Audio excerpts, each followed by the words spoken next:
सतनाम साकी। ये देखिए ये मूवी देखने के लिए आए। आप कहाँ से आए हैं? आपने लास्ट मूवी कब देखी थी माता? अभी आप ये मूवी देखना है, इससे पहले आपने मूवी कब देखी थी?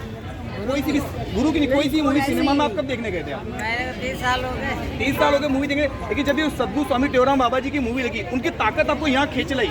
जब आप 3 घंटे तक सीट पे बैठे रहे, जो कि आप कुर्सी पे बैठ भी नहीं सकते, अपन टांगे दर्द हो जाता है। अब देखने में आपको क्या टांगों में दर्द का रियलाइज हुआ?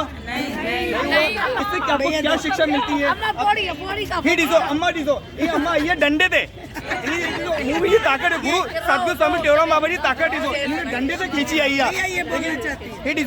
अच्छा ये देखो ये सब इन्हीं बुजुर्ग हैं, 70-80 प्लस के हैं, ये मूवी देखना है। ये सद्गुरु स्वामी टेवराम बाबा जी की ताकत है जो इनको यहाँ तक खींच लाई। 100 साल की है ये, देखिए 100 साल की अम्मा है, लेकिन अभी भी बिल्कुल जोश है। सद्गुरु स्वामी टेवराम बाबा जी की मूवी देखना है। इनका सद्गुरु स्वामी जय झूलेलाल।